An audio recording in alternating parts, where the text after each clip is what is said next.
Welcome, everyone. Andrew Forte, what's going on, man? What's going on? How you doing? Doing good. We got the Schiller gang in the house. Andrew Forte, I'll let you take the lead on this one, man. You've done a great job organizing this. I'm glad you were able to bring these guys on. Gentlemen, welcome. I'm excited to hear more about Schiller. Hi, guys. Welcome, Neil. Welcome, Jim. Welcome, the Schiller team. We appreciate you guys being here with us today. Guys, before we begin, before we start in a couple of minutes, be sure to share out the space. Send it to 100 people in the DMs. Let everybody know that we're in here talking to the Schiller team about the creator economy, the future of audio, all that great stuff, all of which my team as well as the Schiller team does believe in as well. So it'll be a great conversation.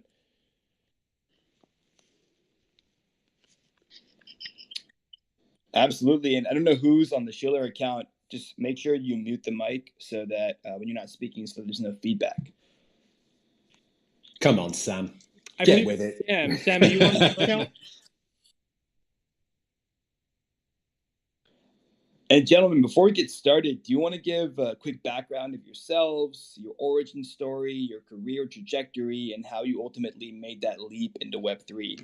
I guess we could start with Fitzy. Yeah, I mean, I'll save you a lot of the details there. I mean, Web3 for me, basic trajectory was a few years ago, I decided I wanted to educate myself on macroeconomics, found a platform called Real Vision, Ralpal, if you know of him, absolute legend. Started talking more. I'd owned Bitcoin since 2017, so I was kind of like, involved, but just hodling and just, not really participating. And Word NFT kept coming up in a lot of the Real Vision content. I was like, what is this? This is kind of, early 2021. And I was like, let me rabbit hole this, find Web3, NFT, sort of crypto Twitter, and then, I'm here. In terms of me, my role is head of creator partnerships for Schiller. So in this sort of early phase before we launched, that literally is just having meetings, finding people, driving applications to be creators on our platform, which anybody can do at schiller.io or /become if you want to go directly to the application. And speaking to good guys like yourself. So, excited to have a chat and answer any questions that you guys have got. Hey guys, it's Sam speaking. Sam Jones. Currently in the UK. I'm on the Schiller account, so a little impersonal. Forgive me for that. Yeah, I'm a kind of serial entrepreneur, I guess. Ever since I was a teenager, always dabbling in different things. Had my first business selling artwork online back in 1999, selling sports art over the internet through a catalog and essentially selling real JPEGs printed of football players, soccer players that were signed. And we were shipping those all over the world. It was very weird how it happened, but Manchester United, which is a club I really hate, they won the Champions League, the FA Cup, and the league all in one season. They called it the treble, and I had access to the players. Manchester United's Ryan Giggs, David Beckham, and Solskjaer, who all scored a goal in that very memorable season for them, which Fitzy is a big United fan. So I had a very famous artist in the UK called Terence Gilbert. Used to paint horses for the Queen. Very, very good artist. He painted 3 incredible pieces of art, which we gave to the players, for 3 goals, which Fitzy will remember. It was Giggs' wonder goal against Arsenal in the replay of the semi-cup final at Villa Park. Solskjaer's winner in the final in the 94th minute or something, and it was Beckham's goal in the last game of the league against Tottenham, which Beckham put it in the top corner, and they won that game. So they won the treble off the back of that, and I had these images printed, and all the players signed them, and they sold like hotcakes all over the world. And I was putting leaflets into every supporters club around the world, and from Malaysia to Kenya to Vancouver, Man United have got fans, and I can't stand all of them.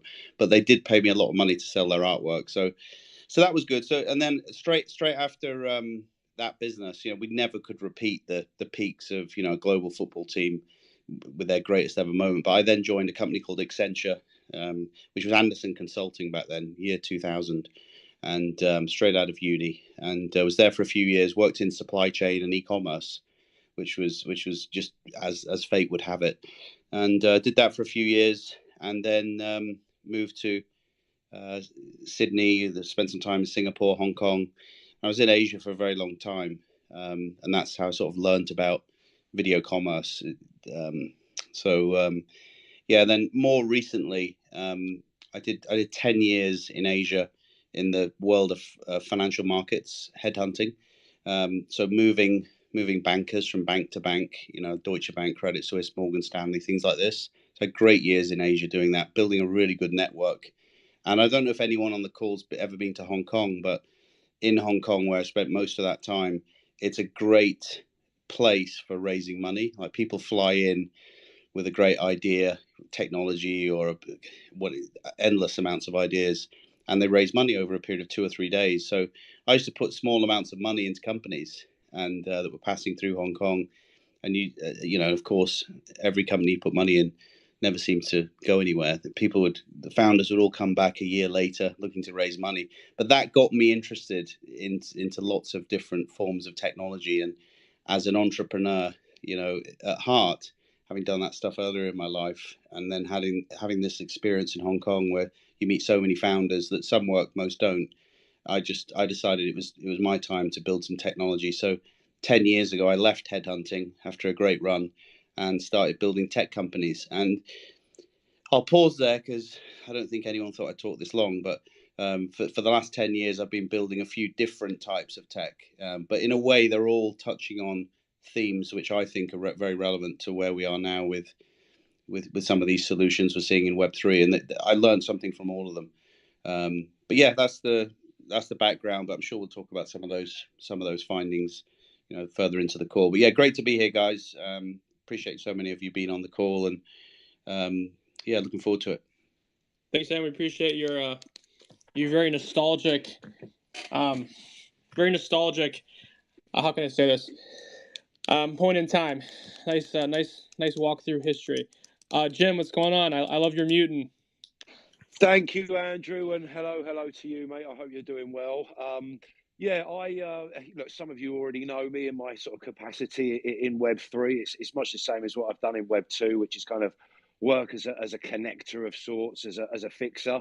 I'm a loose part of Schiller in that, I'm not an employee or on the payroll in any way, shape, or form, but certainly helping guide them in terms of introductions to project founders, to KOLs, influencers, etc., and yeah, just really enjoying the ride that's about to start. Awesome. So I guess I'll kick us off. So obviously, you guys are producing here is definitely unique to the space, especially catering to the Web3 space, which is super important. Obviously, all in the industry that we're currently operating in. I think audio is going to be a very important thing in the next couple of years, depending on how kind of Twitter and Elon builds this, Twitter Spaces out. I think this is the V1 version of Twitter Spaces. Hopefully down the line there's V2, V3, V4, and those are kind of more able to be monetized and whatnot. I think put on other stream platforms, whatever it may be. But I will say this though, really right off the gate, guys. Anyone can kind of answer this question. It's really open ended. Do you guys consider yourselves at Schiller a kind of a SaaS product? No. So for those that don't know what a SaaS product is, my apologies. It is software as a service product. And do you guys consider yourselves to be a SaaS product here at Schiller? No, definitely not. My next follow-up question will be, so kind of, guys, why kind of the initiative to kind of be operating within the creator space, within the creator economy? Yeah, so I think let's just sort of give a bit of context as to how we got into this space. So as I said up front, I spent a bit of time in North Asia, in particular Hong Kong, did a lot of business in China. What's happened in China in the last 12 years or so, there's been a mass exodus from agriculture jobs into sort of industrial jobs. And you've had this massive, probably the biggest in the history of mankind, you've had this massive consumption upgrade in China. What that means is people that have never owned a moped, a car, a fridge, a laptop, they've all now got smartphones. So you're talking about over 1 billion people with a smartphone who are running their lives on a smartphone, hunting for jobs, paying stuff, never needing cash again, lending, playing video games, and live streaming. So if you think about Instagram and TikTok and so on, well, certainly Instagram and Facebook and Twitter, I would say they're 5 or 6 years behind China when it comes to mobile applications, consumer mobile applications. And the reason for this is China's got a shit ton of people, and most people are already on mobile, and they're not controlled by Zuckerberg and his creepy friends.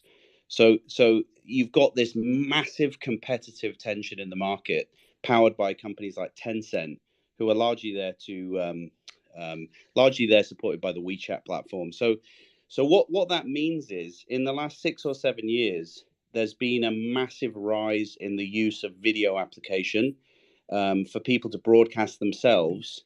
And that touches dating applications, it touches e-commerce applications. And we all remember QVC, or some of us will. QVC in the US and other countries was essentially one-to-many live streaming through a TV. You know, you'd have some second-grade actor sat on a sofa selling you a vacuum cleaner, and thousands of people would be sat at home thinking it wasn't an advert and sit and watch, and they'd buy the vacuum cleaner. That's how TV shopping started. What's happening in China right now is that people are broadcasting many to many. So hundreds of thousands of people are broadcasting themselves selling something in an application that looks a bit like TikTok. This is called social commerce. And in China, it's a $450 billion industry. So what's happening is someone's pointing a phone at themselves in their bedroom or on the side of a market or on a fishing boat, and they're broadcasting, and they're tagging a product into the broadcast, which can be purchased. So it's not just a live stream, it's a shoppable live stream. And it's not just one-to-one, it's one-to-many. So you've got thousands of people watching a fish market, and it becomes interactive and therefore entertaining. Because the content's entertaining, because there's some big fish in the live show, the dwell time is high. And because you can click a button in the corner of the screen, the conversion rate is high. So what's happened is this has become bigger than traditional shopping in China.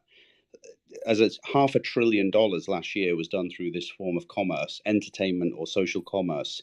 One live host in China last year, Austin Lee, in one single day of filming, did a live show where he sold $1.7 billion of beauty products. Now, the global beauty industry is about $500 billion, including Fifth Avenue, London, Paris, New York, LVMH, all this. He did 1.7 billion out of 500 in a day. So in China, this form of commerce is like very, very advanced. And basically what our company is about is how can we bring that type of technology and put it in the hands of creators in the West, basically so we can empower them, so that from their bedrooms, from their workplace, from their studio, from their gallery, how can we give them a toolkit so they can make money? Now, the great thing about China is it's so bloody big. So if you sell lipstick or jade, or if you sell anything well in China, you're a billionaire, because China's massive. But if you live in Poland, you can't easily sell lipstick across the world because it's expensive to ship lipstick. But in China, they figured it out because it's one country. So what we're very focused on at Schiller is how can we build a technology platform which allows creators to broadcast themselves through audio like we're doing now, but also video. I'm actually much more interested in video, audio or video, but how can they sell and talk about and teach and launch digital assets? And the reason I think digital assets are so beautiful is you can sell them cross-border. It's a global market. You know, yes, you can sell a hoodie or a knickknack or a toy or whatever, sure. But and our tool allows you to do that. But I think the concept of promoting digital assets, which come with a live music show or a yoga class or teaching someone something, I think that's way more interesting. So Schiller is not a SaaS product in so much as SaaS products is about building an outstanding product and selling it to many, many clients because they all need it and it's too much hassle for them to build for themselves. We're just trying to take the best of Chinese applications and change them to become simple to use and to adopt some of these amazing things we're seeing in Web3. But ultimately what we're about is how can we give a toolkit to creators so they have a chance of making money rather than just sat on Twitter Spaces where, you know, let's be honest, it's hard to make money and monetize yourself on Twitter Spaces unless you have an army of people selling ads, to support the effort. So our goal is to support people, making a living doing what they love, broadcasting. So that was awesome, right? And to your point there, also those operating on Twitter Spaces have to be really careful, right, to kind of monetize their audience, because if you do it too much, it becomes kind of a dilution, and that also proposes a problem with every creator. So evidently the consumption rate within China seems to be relatively high. But Sam, within your guys' brand, within Schiller itself, is it really open-ended to anybody, or it's more so creators? So can I myself, not being so much of an influencer, come on the platform and become an influencer on the platform with what you guys are doing, or do I already have to be a pre-existing influencer on Twitter and social media at scale, or can I kind of do the in-between, or can I be all three, all of the above? Yeah, so absolutely anyone can become a creator on Schiller. We do have an application process, just and that's not to check are you a huge influencer already. It's just to check, do you make content in this space? Are you somewhat known in this space? Are you passionate about this space? Fitzy can talk to you about how we find people, but we don't just look for size of audience, which some platforms do. We actually really believe, and I think Fitzy more than anyone really believes in helping discover new talent, people who haven't maybe had that break yet or have been able to afford to how to promote themselves. But essentially on our platform, there's a couple of different roles which people have. They're either a regular user, so you wake up in the morning and get on the bus to work and you get your phone out and you say, I'm going to jump on Schiller. Why would you do that? Well, there's loads of audio sessions, short videos and live broadcasts which are teaching you about different projects, or themed about particular projects, or people just talking about the space. Some are live, some are actually on playback. So that's the first thing.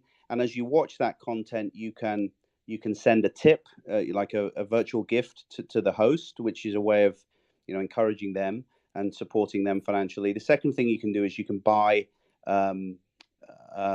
merchandise, apparel, or whatever it is that they're selling in their physical store. Or thirdly, you can be led to buy something off them in a digital format. You buy an NFT that they're talking about without leaving the application. So that's the user. Someone would go in to learn or to listen to somebody or watch somebody that they've learned about or they already follow. The second role is of a creator, and if you've been approved to be a creator, there's essentially a few things you can do. You can go into the platform at any point. You can go live with an audio or a video. I don't think that's anything new. You can do that on other platforms. But the second thing you can do is you can token gate that content. So you can say the only people who can watch this are people who own a particular token. Or it could be that you choose to allow anyone to watch it, but only a certain people who own a token can engage with the content. So you're sort of cutting out certain disturbances or noise you might get. Or thirdly, you might make the content viewable by anyone in the public and interactive by anyone in the public. And then from your live video or audio, you can add products. You can go out to a website and add a hoodie that you want to sell. You can go to OpenSea and talk about a collection you want to talk about. And what we're building at the moment is the ability to create a collection, to mint something on the platform, so something in your own name which you can promote. And also as a creator, you can receive tips, as I said earlier. So because of your content creation, you can earn a living. So these are the sort of two main roles in our platform. But you don't have to be from Rug Radio to get on this platform. It's not what it's about. That's awesome, Sam. So the reason why I asked this question, and then I'll pass the mic back here to Fitzy, was so obviously throughout history, there's been, within the past 20 years to be specific, there's been many platforms on social media that have been created at scale. Some have fizzled out and some are still here. Obviously, majority of those influencers and people that have gone onto that platform, whether it be Twitter that was new, Instagram that was newly created, Snapchat that was newly created, even TikTok that was newly created, all the early adopters of every platform have really made a name for themselves on that platform. Obviously, getting most of the landmass being early is kind of what being early does. So that's kind of my question to those. So theoretically speaking, guys, would it be possible for someone who's really early onto the Schiller platform can potentially become an influencer on Schiller, and then kind of cross-pollinate as the rest of the influencers have done very early on within the last decade, to other platforms and really kind of grow their personal brand through that way? Is that something that you guys think would be possible through your brand? I think the short answer is yes, and there's quite a few questions there. So please pull me back if I don't at least attempt every single part of that. So I guess at a high level, your question is: do we think somebody could find Schiller, be an early adopter, and then rise at scale exponentially in terms of growth and reach and things like that? So yes, they can.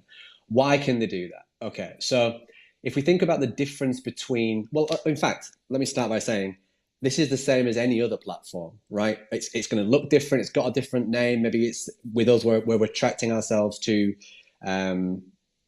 or kind of marketing and building this in the Web3 space because we want to support the people that know how to use this tech, because ultimately they'll get most out of Schiller. That's a point that we can unpick later. But someone could come here and certainly open a room and they have a mechanic. Here's the difference with rooms when you have tokens.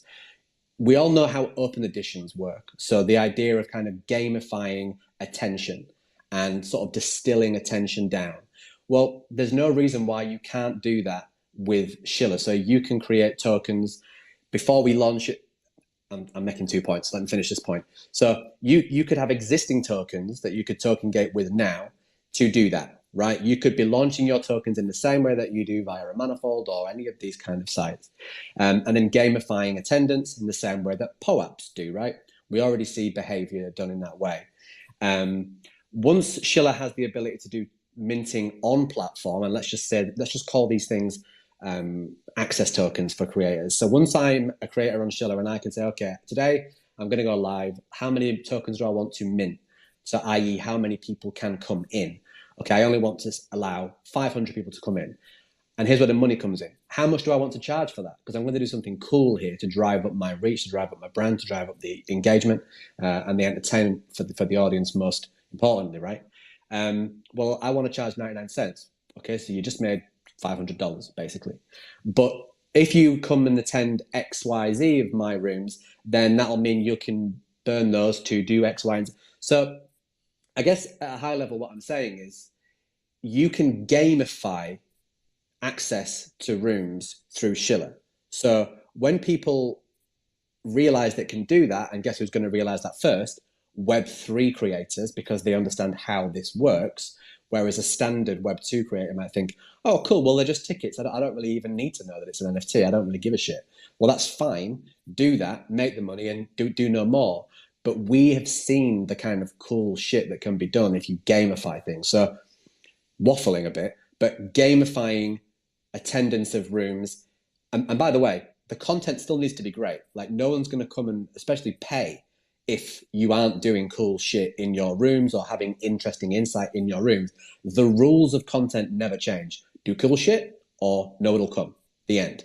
So I've probably waffled a bit there. Hopefully made at least 1 or 2 points on the way. Did I answer all parts of that question though? Because if not, please bring me back.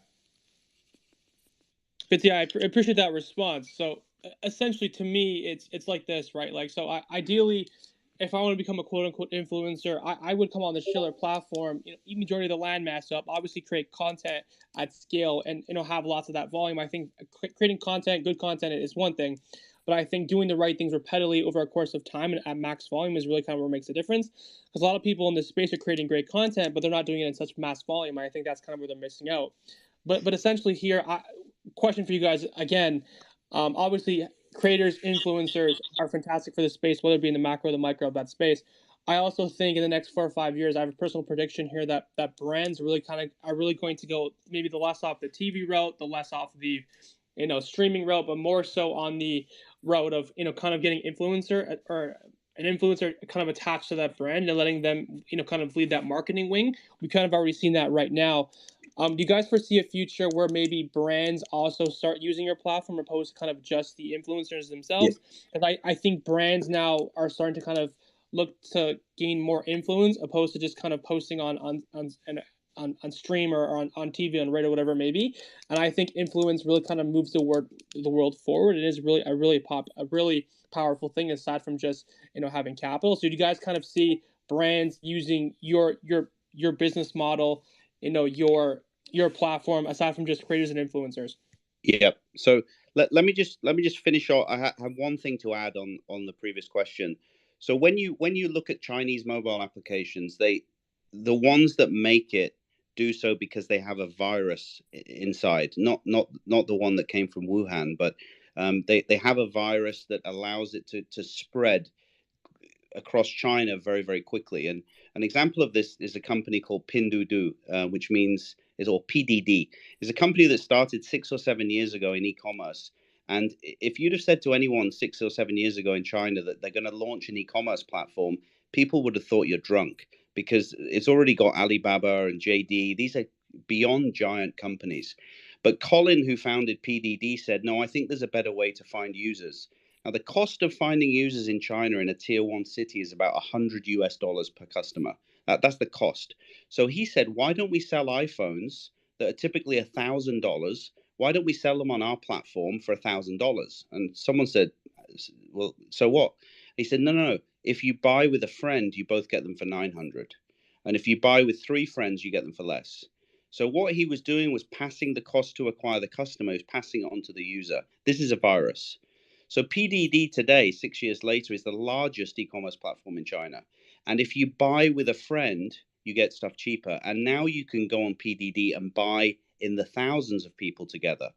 So basically, it's like a community-driven tool. This is a virus. And another example of a virus is having like a roulette wheel in the shopping experience, whereby when you're shopping, you can spin a wheel, and if it lands on a $5 off or $10 off, you get a coupon to spend. This is gamifying the shopping experience, and it's incredible for retention.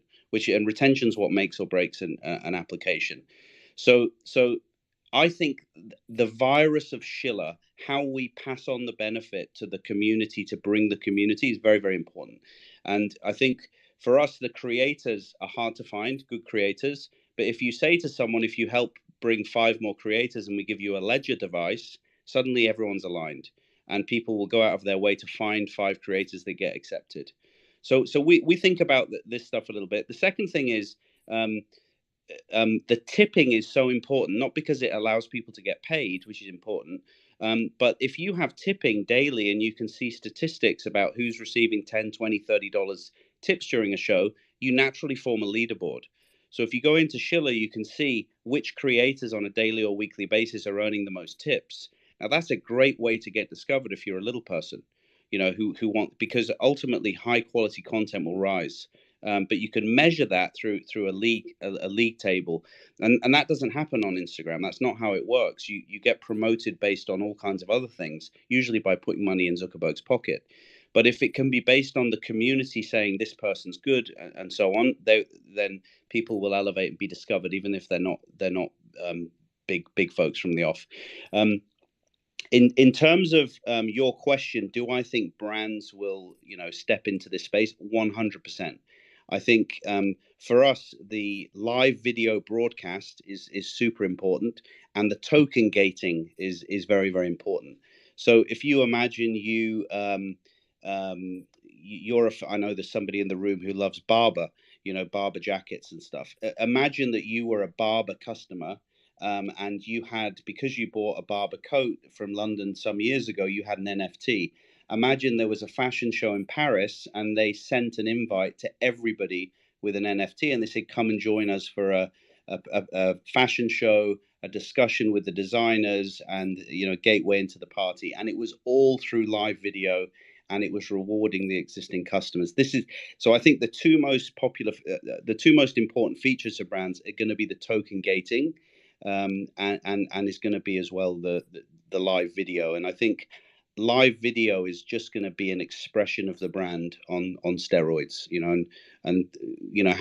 what a shame it is when somebody runs something from a vineyard or a party in LA or a beach club. What a shame when it's only enjoyed by the people there.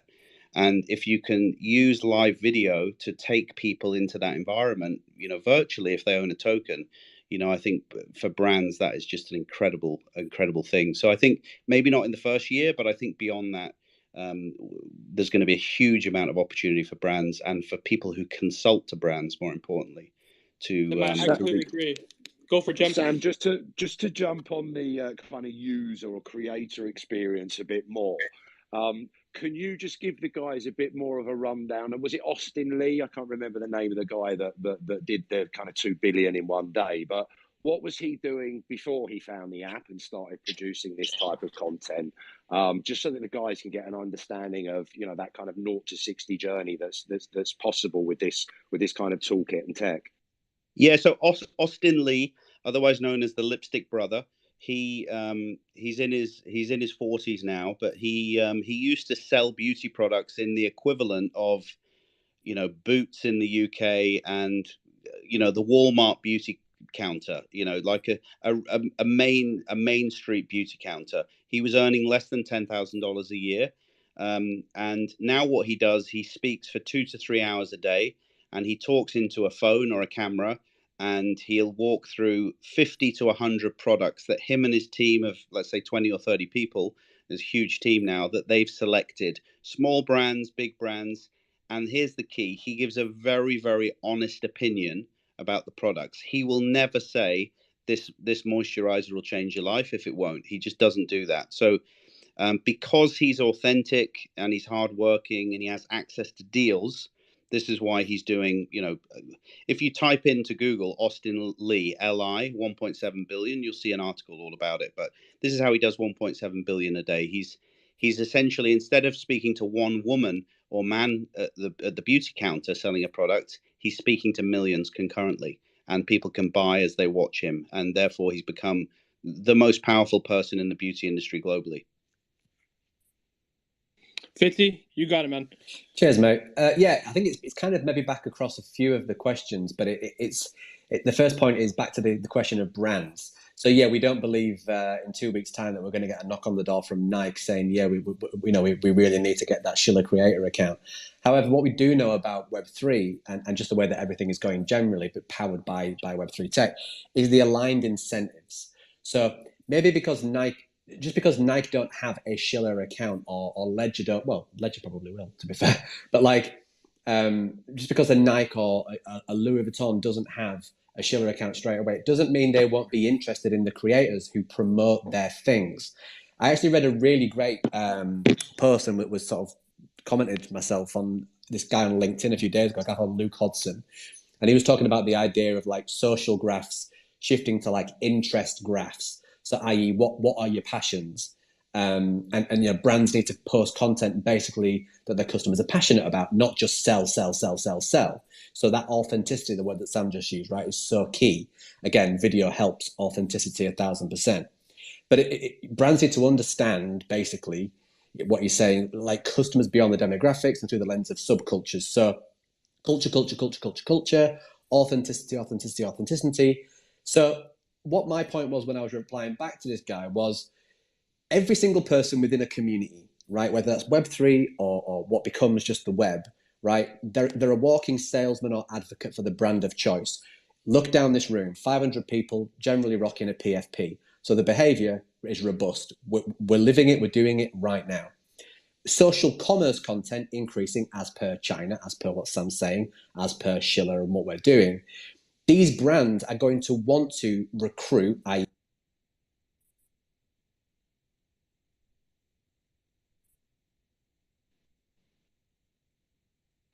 Fitzy, I believe you're stuck on the blockchain. Otherwise, it's just me. No, Sorry. I'm getting it as well. I think you're rugging, Fitz. Oh, Fitz, I think you're in the okay. blockchain. Yeah, I thought it was just me. Oh God. Mic check. We get a mic check on you, Fitz, real quick. Can you hear me? Yep, go for it. Did I? Where did you lose me, or where did I lose you? Oh, we lost you on the social graphics. I lost on the social graphics. Oh shit! Right. Okay. Sorry. So yeah. So I'll give you the short. I'll give you the short version. Basically, what this guy was saying, and I fully agreed, is that he's talking about the shift from social graphs through to interest graphs, i.e., what your passions are. So brands understand that they need to post content and create content that people, customers / community are passionate about. So subcultures and things like that, and we see that within NFTs, the kind of like the culture and the subculture, the groups and the subgroups within an NFT project. But because brands, my initial point was, just because brands won't use it from day one doesn't mean they won't identify people who are talking about their brands, that whether that's an NFT or whether that's merch or whether that's whatever, or whether it's security stuff with Ledger, whether it's content creation stuff like mics, cameras, setups, they're going to want to help them talk about it more. And how might they do that? Well, they might say, when you're in your Shiller rooms, can you just if you're going to post a mic in the basket for someone to look at and potentially buy, can you only do our mics? And the creator will say, great, but you need to pay me. Okay, no problem. So we have income streams that are supercharged, because these behaviors, again, they exist in Twitter Spaces. This room was brought to you by, this space is sponsored by. But in terms of conversion, as what Sam said, it doesn't quite hit the same. So again, I've probably gone on a million tangents all at once, which is what I do. I apologize, but hopefully there's some value there in what I'm saying. Like, just because the brand isn't there from day one doesn't mean they won't be puppeting behind the scenes, and creators insert themselves in the middle, and therefore they benefit monetarily. Yeah, Fitzy, that was a great point. So essentially, I don't know a brand that exists today that wasn't built on social. I think moving forward, all brands, whether it be big, small influencers, mom and pop shop, Fortune 500 companies, most of those brands are not built on social. And I think among those things, distribution is very, very important, especially the content that is being put out. I think it's key for every marketer, every influencer, every person that's operating on a social, if you're on a social platform with your brand. I think it's very important to understand the platform and the culture of that social brand, of that digital landscape. And I think that's very, very important as well. But obviously, distribution. I think there's a lot of that now that's existing nowadays, whether it be TikTok, LinkedIn, Twitter, Instagram. I think Instagram is a little bit diluted. That's just my personal opinion. I would say the organic reach now consists on LinkedIn and Twitter. It's TikTok here and there. It's a little bit of both. Would you guys say that your end goal possibly is to maybe be a distribution platform? So when I think of getting my brand, getting my business onto a certain platform, whether it's B2B, B2C, I would suggest LinkedIn, because most LinkedIn is predominantly organic in my opinion, and most B2B platforms don't operate as well as LinkedIn does. So I would consider LinkedIn to be kind of the top of that, maybe the epitome of B2B or B2C. Is that kind of what your guys' end goal is, to be a distribution platform?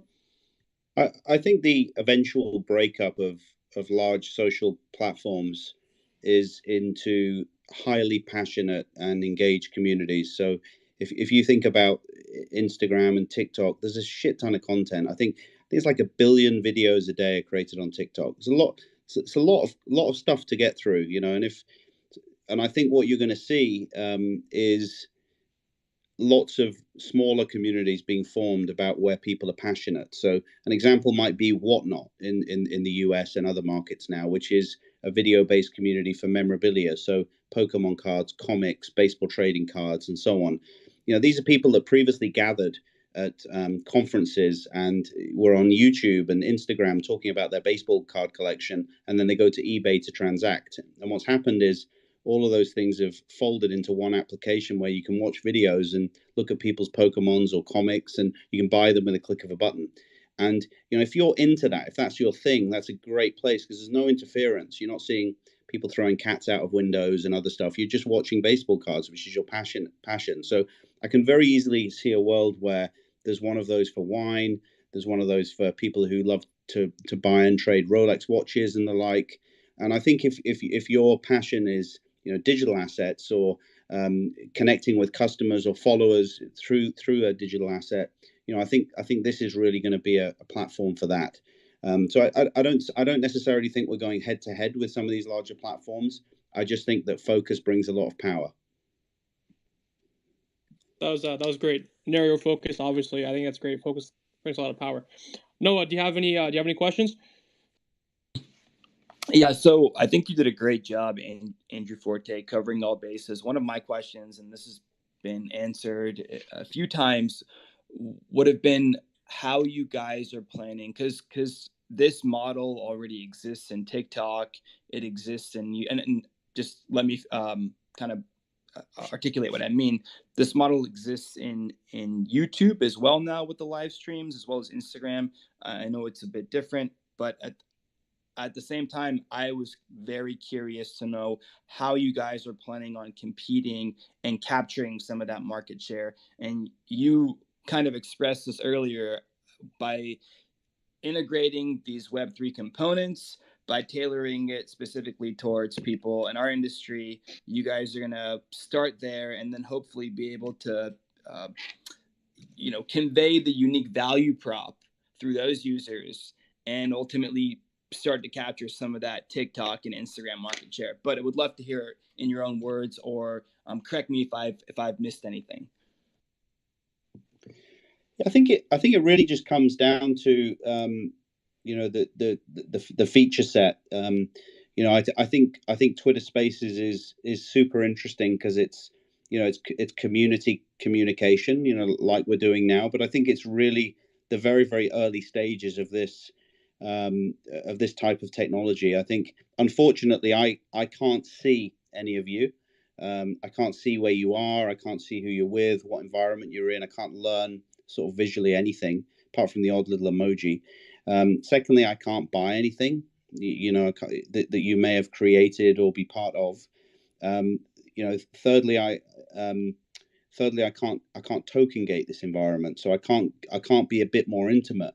Now, I think most of those things will come, but I don't think they'll come as quickly as we can deliver them because we're being focused. Whereas, Twitter and others they're serving such a bigger audience with so many different things, and principally some of the other players, they're pure ad networks. So it's very, very hard for them to look at technology in a sort of decentralized way when they're essentially advanced yellow pages businesses. That's how they've made money over the years. So I don't think for 1 minute you can compete with the economic resource of a Facebook or a ByteDance or whatever. But I do think we can roll out features quicker, which ultimately get creators paid because you're cutting out the number of people that sit around the table wanting to be paid. There's very much a direct dialogue between the creator and their audience. Beautifully put. And I suppose my follow-up question to that is, how easy is it for people to onboard, not just creators, but users, and play around with the app? I guess one of the things I wanted to ask early on was give us a high-level overview of Schiller, how it works, its different components, and ultimately, I'm very curious about onboarding and how that process works. I think the feature I really think is important. So if you go in as a creator to the application, it's as idiot proof as possible. There's you go into the home page and there's a button that says create. There's like a plus button, and you can either then choose live video or live audio. There's two options, and then you basically set up the show. So it's a photo, a title. You're asked if you want to token gate the content or not. And if you want a token gate, you choose a token, or you'll be able to just mint a token on the platform, and then you're live. So you're straight away and you're just filming live. Then you'll want to decide, do I want to sell something? So I can add some products to it. I can then maybe go to Magic Eden, add some NFTs to the show, and you're then live with some products, but of course no one's watching. So what you then do is you start to share it. So you can anyone who's in the app will see that you're live, which is great. But we all know that the hardest thing in these businesses is to get users. So just like you can with TikTok, when you start a TikTok or you want to share something on TikTok, you can share it into a WhatsApp as a link. You can share it into Instagram, and on and on. But I think the cleverest thing TikTok did was they allowed you to share it as a HTML5 link. So anyone who received that link can watch the live video or the short video through the browser. So if they click on the link you get on your mobile phone, it looks like you're in TikTok, but you're not. You're on the web. So we're doing the same with Schiller. And I think OnlyFans, which I'm sure you've never heard of, has done something very clever. In the last few years, they've drained many, many users from Instagram and Facebook and the like by allowing people to say, I'm sat at home giving a yoga class, or I've just got out the tub, or whatever people say. And they're draining people from these social platforms to the web. So it's onlyfans.com/Sam.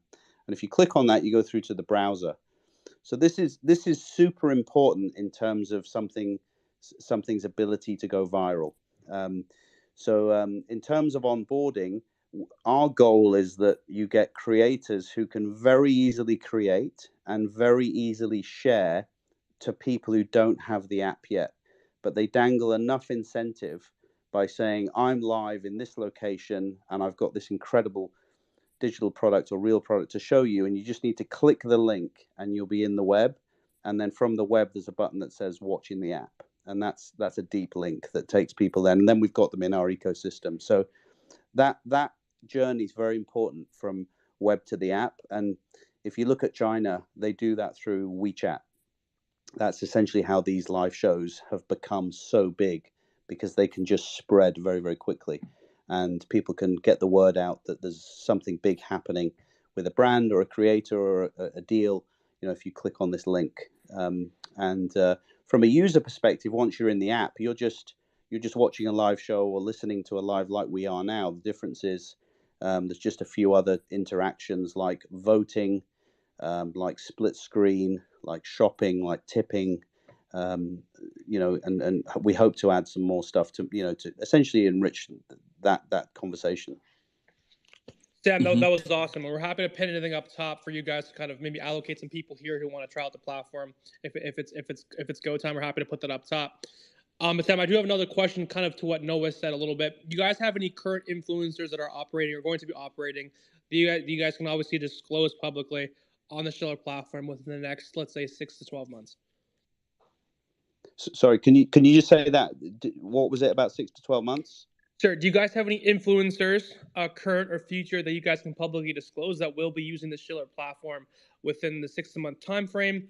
The reason why I asked that question is because I do believe influencers have obviously influence, that they're able to kind of funnel people onto those platforms, for the reason that Aiden Ross kind of grew the name of, I would say, grew the name of Twitch to an extent. So that's reason why I asked the question. Do you guys have any influencers coming onto the platform or going to be using the platform within let's say a 6-month time frame that you guys can obviously publicly disclose?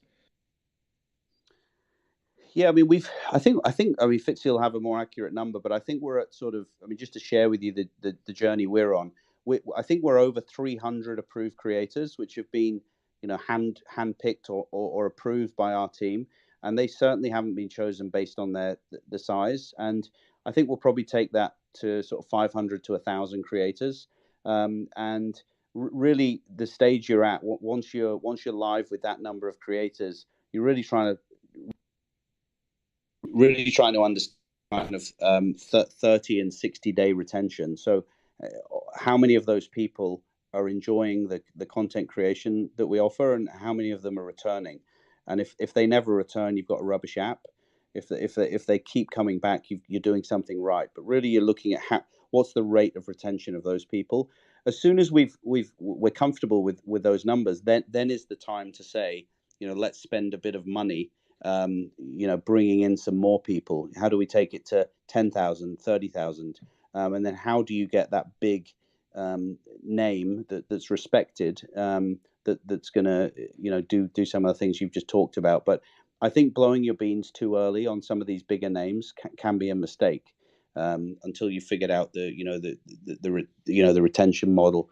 So that's just kind of where we are at the moment. But there's lots of people out there who you can pay, who have a big name and make great content. There's also a lot of people who you can pay and they don't necessarily achieve your goals with them. But they will expect to be paid. So we're in the stage of just being cautious. And as soon as we've got it that people feel like this is a more efficient place for them to do what they do, then we will start to speed up on that. And I would say that's going to be over the summer. Yes, I definitely go for it, Jim. I was just going to say, just picking up on your question, Andrew. Sam, do you want to give the guys a bit of background on your kind of journey through Wish and some of the sort of stuff that you did there and the people that you had access to, just so that the guys can sort of understand, the reach and the kind of relationship capital that can be taken advantage of, as you say, once you are starting to look to bring big influencers on board? Yeah, I will. More than happy to do that. Fitzy, before I do talk about the Wish angle, did you want to was there something you were going to say there or not? No, I mean, I think you pretty much got it. Look, I mean, we're not standing here right now and going to even pretend that we have, the biggest streamers in the world lining up to jump on Schiller from day one. That just doesn't make sense for them. They're making bank elsewhere and they're going to watch first. Like, let's be very, very, very clear. But no, I think everything else, Sam, like you said, we have a strategy where we're carrying that strategy out. We have good numbers.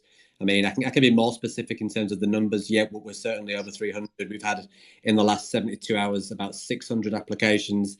So that's not too bad for a weekend, I don't think, for a nobody platform like Shiller.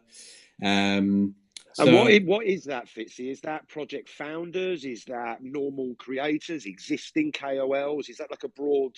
Is it a good scope, a good spectrum of people from the space? No, it really, really is. And I think one thing I've realized that we haven't really done in this space, so let me do it now. So thanks for kind of, saying that, Jim. Yeah, so there's three types of people that we see. And so you've got content creators, and regardless of where they're creating Web3 content, how many followers they've got, it's irrelevant, really. Do you create Web3 content? So whether that's spaces, whether that's Clubhouse, whether that's podcasts, whether that's YouTube, whether that's whatever. So that's type one, pot one. Pot two is projects. So if you're a project founder and you've applied, auto accept. Doesn't matter if you've got 10 followers or 10 million. Doesn't matter if you've minted out and sold X amount of thousand NFTs or you've sold one because you're a one of one. Well, no, I won't get ahead of myself. Whether you've sold 10 NFTs, right? Again, irrelevant. Accepted because you've built something and you're contributing to the Web3 culture. The end. Three, one of one artists or just standard artists, let's say Web3 artists. Again, irrelevant if you have sold $1 million worth or whether you've just actually never sold any. Do you create Web3 art? Can we help you to sell that first one? Because that's what we want to do for a lot of people. And we will be that platform for a lot of people. So I guess there's three types. And if you think about each of those types, within those, there's very different types of content. So if it's content, it might be educational, it might be AMAs, it might be artist spotlights, it might just be people having fun. All the flavors of Twitter spaces that we have. So we've had all of those apply. Then you've got projects. We've had some big, some small, some that you definitely know. We've had conversations with and have agreed to use. And again, I'll be very, very clear. I'm not trying to, say that in like, oh, look at these amazing projects. They've agreed to try it, right? Which is step one. They're not saying they're going to do all of their communications. They're going to delete the Discord and burn Twitter spaces. They're just saying, we see the value. Let's see if it does what you guys are saying it does. So there's a whole broad range of types of projects from standard PFP to Film 3. Really cool conversation with a guy who's doing like a movie with NFTs and funding it that way, and then giving people behind the scenes access through the token on Shiller to the filming and stuff like that. So very broad range of project types, let's say, and then artists, multi-chain, multi-levels of size, multi-levels of following. I will say, without patting ourselves on the back, we're not just talking about people with like 20, 50, 100, 1,000, 2,000 followers. We have people who have been accepted with 10, 20,000, plus, a lot more, in fact. So I'm not trying to blow our own horn, but what I am saying is the applications are varied, back to Jim's question.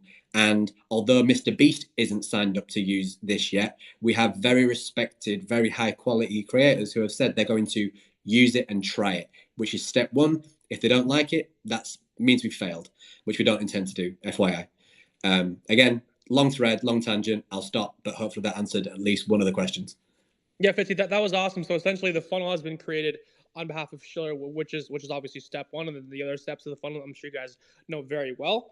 I do have a general question though. So obviously you guys are having, influencers of whether they have 100 followers, 1,000 followers, whatever it may be, across all platforms are signing on. The people have an interest.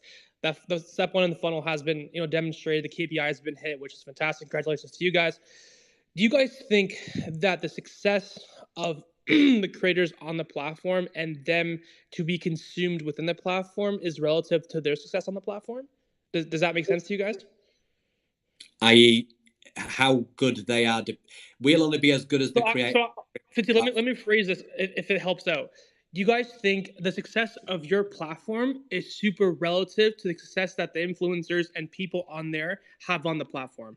So is there kind of a correlation between the success of the platform at scale to the influencers on the platform? Influencers, and I mean, are we trying to kind of separate influencers with good quality content? Because I'm not sure that we should.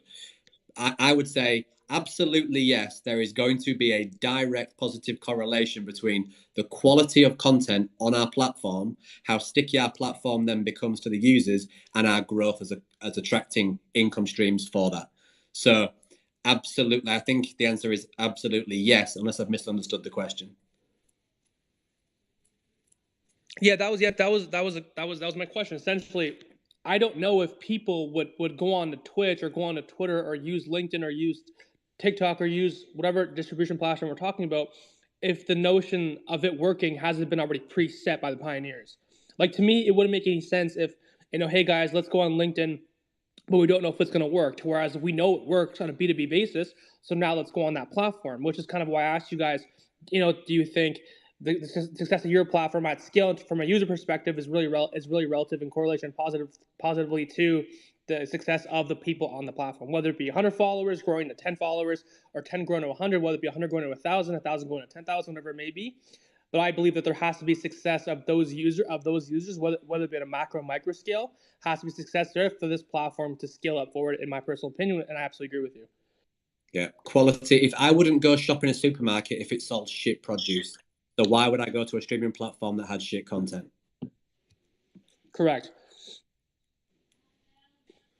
Noah, if you have any questions, back to you. And guys, we do appreciate your time. I know that I believe Fitzy, you guys do have a dead stop at 1 o'clock, which is in Eastern my time, 4 minutes from now. We are aware of your time. We do appreciate you guys have spent with us today. So obviously educate us on the platform you guys are currently creating. Yeah, very much appreciate the time, and great questions, by the way. Some really good questions that we've not been asked there. So we always like to face new questions. We're not trying to hide. We're hopefully being quite honest and open with our approach. Yeah, absolutely. I'm gonna come in here with more of a scenario, because I think the whole idea of tokenizing experiences, or rather token gating experiences, is a little interesting. So let's say that you're at Coachella, for example, and you're just a normal content creator, not a big name, a normal content creator. You got VIP passes, and you're having a good time. People are watching, the same audience is watching your content. All of a sudden, you meet someone, you get invited backstage. Next thing you know, you're passing around a blunt with Snoop Dogg, and your audience numbers go up, and now this is something where a lot of people are interested in seeing, right? This is backstage access to someone exclusive. Can you choose in that moment, because the stream's already been running, can you choose in that moment to then token gate the experience and token gate it and be as creative as you want with token gating it? I would love to know more about that mechanism of your of Schiller, because I think that's going to be one of the biggest value props. Yeah.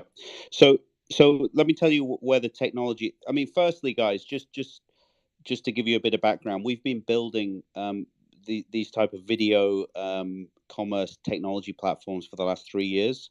We were number one in the UK App Store for commerce. We've licensed the technology to countries that include Brazil, Italy, Middle East. So we've actually already built, with a team that came from Musical.ly and TikTok in Shanghai. We've already built this technology at scale, and handled, thousands and thousands of people watching. All we've been doing in the last 12 months has been doing this for Web3, which means, how do we plug in not to sneakers and watches and lipstick?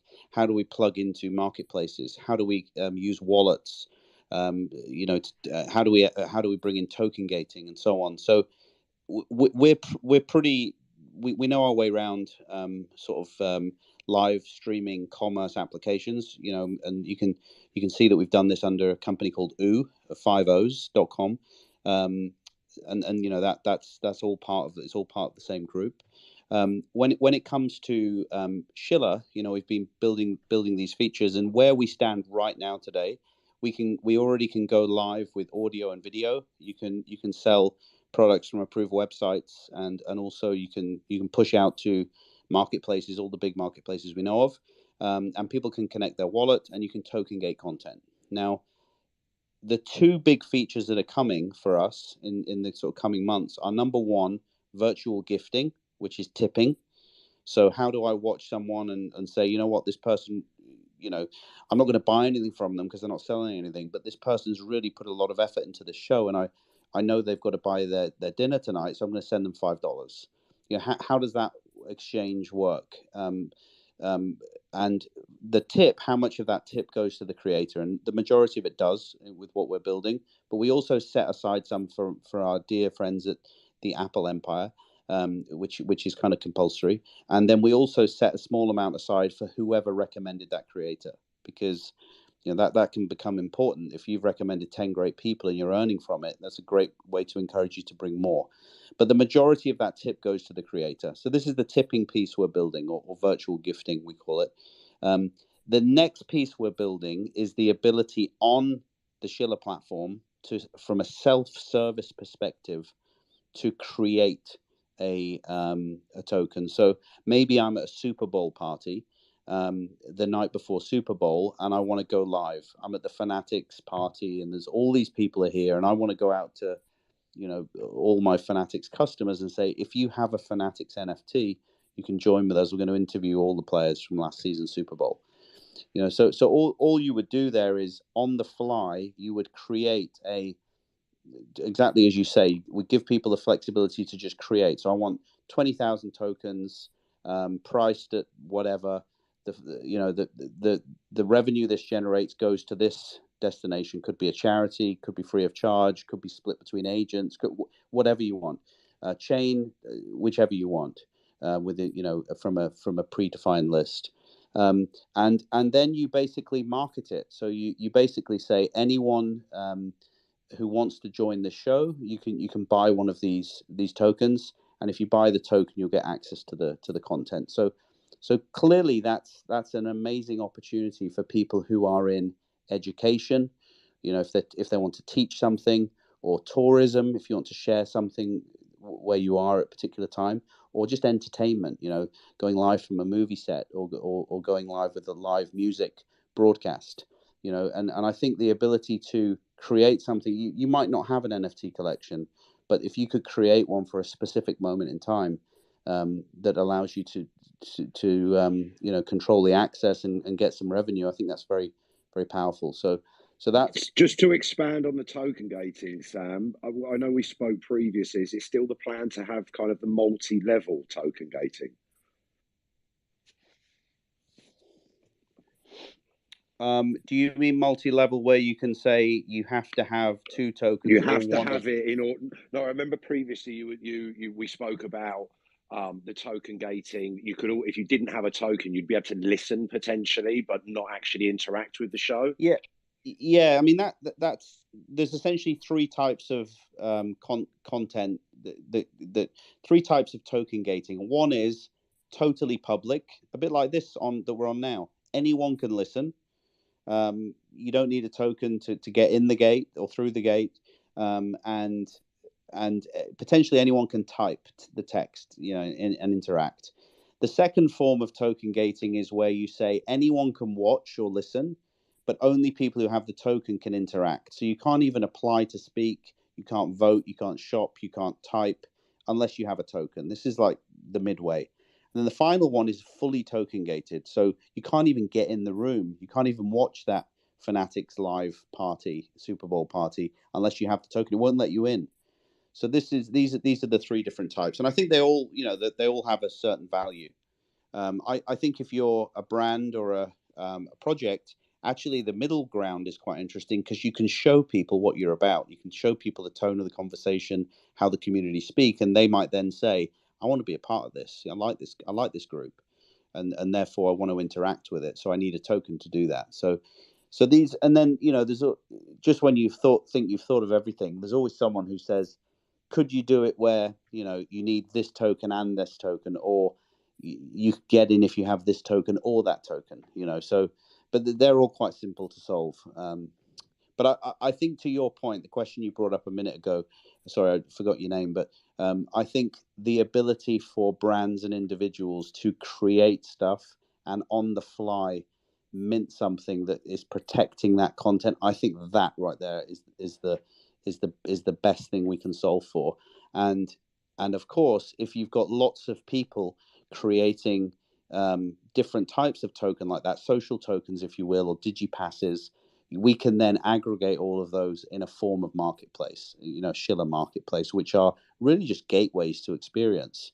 And once you start to showcase those and structure those, then the good stuff should rise to the top, and you should have people doing wacky stuff, and if they have a chance to earn something while they're doing it. And even today, we had a 2-hour call today with a company who is all about how do you then, if someone's earned, if someone's sold tokens on our platform and then earned these tokens, how can they then go and spend it?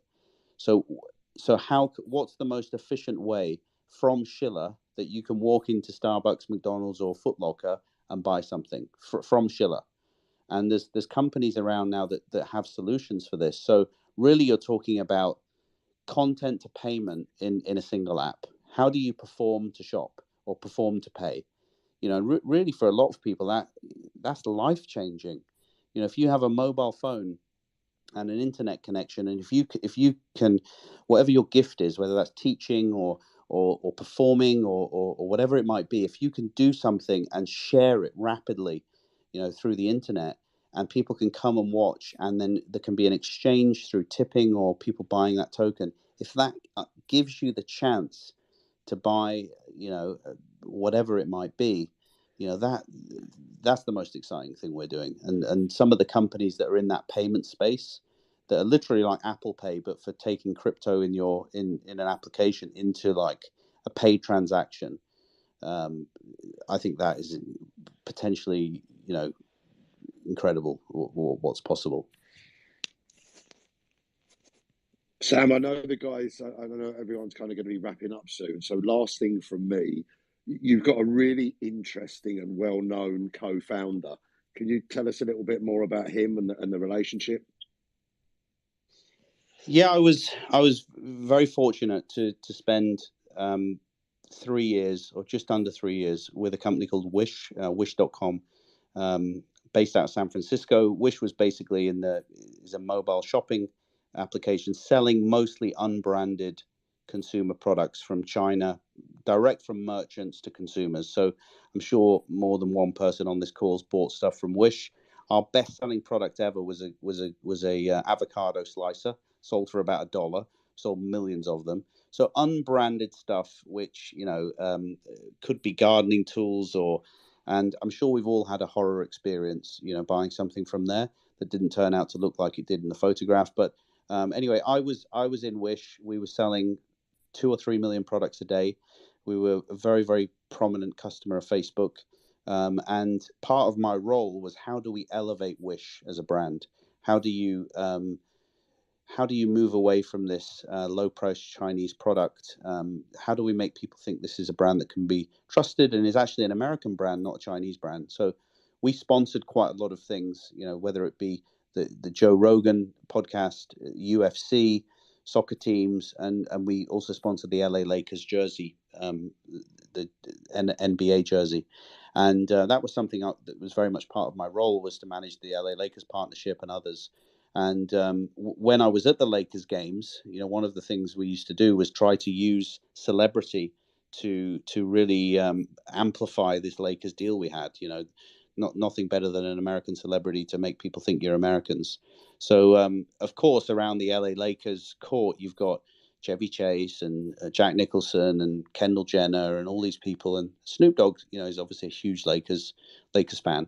So we used to use these celebrities to come and wear Wish branded T-shirts and come to the game with us, and we had great success doing this, and it was great to Kendall Jenner, Halsey, all these people, and Snoop was someone we used, and Snoop was just fantastic to be around, very, very entrepreneurial, very hardworking, and we ended up doing multiple campaigns together, where he was like one of the faces of Wish, and I stayed in touch with him. I obviously left Wish to build a video platform, and stayed in touch with Snoop and shared with him, in the last year what we were doing. And he'd obviously made a move into Web3.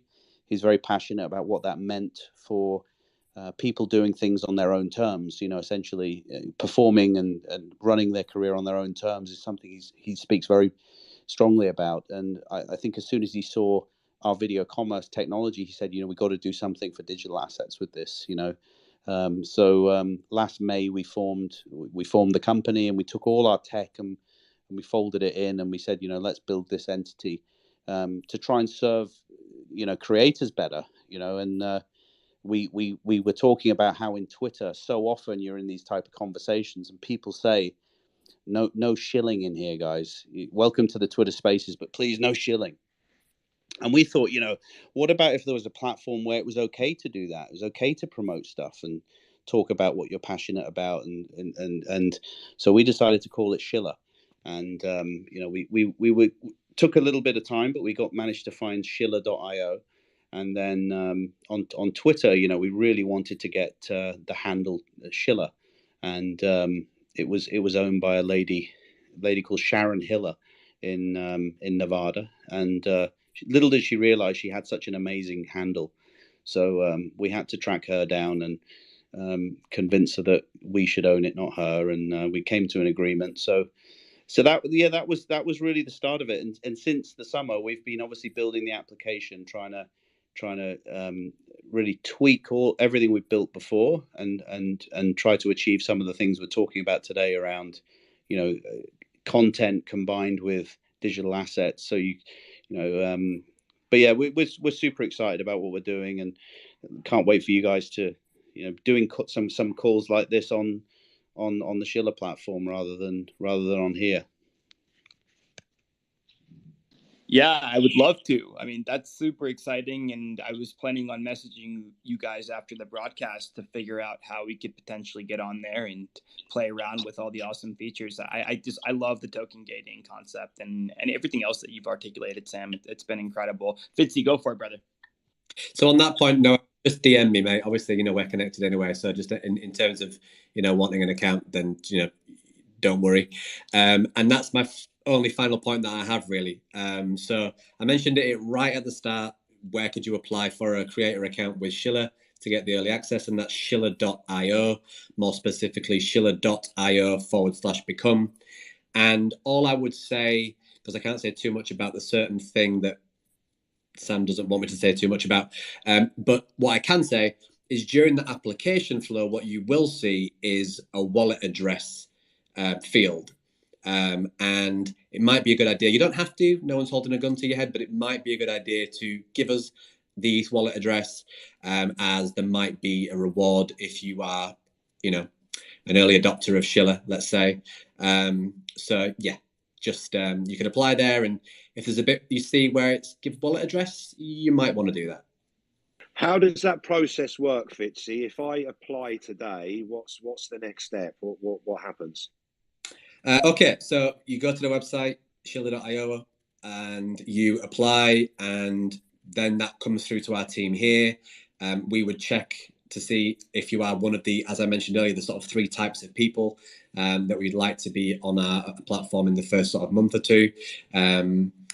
Of course, that funnel goes out and a lot wider and becomes, it doesn't really, in 3 months, 4 months, 5 months, it doesn't matter whether you're in Web3. If you want to apply to be a creator, you can. We're being more curated and careful in this first 1 or 2 months, just to be clear. We want to protect the quality on our platform. Back to Noah's question earlier, I think, why would someone come? Well, the content, right? So you apply, and then you're either accepted or not. And if you are, that basically means that you're in the email flow, and at some point you'll be verified by us. But we essentially, you don't need to worry about anything. You'll get correspondence from us at the stages that you need to do something. The only actionable thing right now, if you're interested in playing around with this and seeing if we're talking shit or not, is applying at Shiller.io/become. And we take your email during that journey. So then that's how we'll contact you moving forward. Is there a Discord, Telegram, or do we just stay in touch with the Twitter to keep up to date with everything that's going on? Twitter, in terms of a touch point, we have an Insta, but it's Twitter is our main, as you know, in Web3. That's kind of the main home. So right now, no Discord. Right now, no Telegram. In terms of following Shiller account, and if you're happy to, myself, that's where a lot of the communication would come as we go through, and any announcement like that would, of course, be made from those platforms. And in the amount of time it took Fitzy to break that down, I was actively listening and also filling out the application. So it's super easy. I just submitted one for Whale Coin Talk, and I hope we can get on that app. Guys, Love that. it's been a pleasure. Sorry, Sam, you had the mic on there. No, what I was just going to say is what we're going to be introducing is this reward system. So if people do recommend 5 other people that get accepted as creators, we will financially reward that. You know, a bit like the PDD Chinese example I gave you. You know, the cost to acquire a good creator is, you know, it's significant. It could be $20-$30 by the time you put a number on it to find really good folk. So we want to come up with something that if somebody brings 5 great creators, we want to reward you. Maybe that is with a physical device from Ledger or something similar. And equally, if some of those creators turn out to be stars that are earning a lot of tips on the platform, we also want to give you a cut of that. So we're busy building those models, and I'm not sure Facebook give away anything like that. You know, their share price has soared over the years, but they don't give much back, in my opinion. But I think the benefit of this type of technology is you can cut out that kind of behavior and actually start small, reward people, and as you grow, you know, involve them in some of that growth. So that's what we're busy planning, and I can talk to you more about that next time. But the application is super simple, but we will be adding a referral system to that quite soon, and I think that's when this thing goes starts going 100 miles an hour. Love it. Super excited. And Sam, Fitzy, Jim, you guys are always welcome to come back, share updates on our podium. We'd love to have you. Andrew Forte, I don't know if you have any final words, but shout out to Andrew Forte, everyone. Give him a follow, give him an emoji. He put a lot of work into organizing the space and bringing these guys on here, and I'm really happy he did because we learned a lot, and the future for Schiller seems bright. No, I will say that I appreciate that. I will say, though, to what Noah said, we're happy to have you guys on a later date when there's been more development within the product and within the platform. Always happy to bring you guys back on. And I will say, though, working with Fitzy and the team here has been incredibly easy. They're incredibly easy to work with, very friendly, very upfront gentlemen. It's been a pleasure, guys. Thank you very much. Great experience, and we're big fans of yours, so appreciate it. And sorry for rambling on a bit. Me too. Great. Guys, appreciate you, gents. Thank you. Not at all, guys. We loved it. Whale Coin Talk community. You're listening to another episode of The Aquarium. This one was hosted by Andrew Forte. I hopped in here and there for some questions, but the Schiller team was fantastic. Go ahead and check them out at schiller.io. And remember, everything you hear on these broadcasts is meant for educational purposes only. Nothing is financial advice. So be safe out there. And we got another space coming up in about 20 minutes. So see you soon.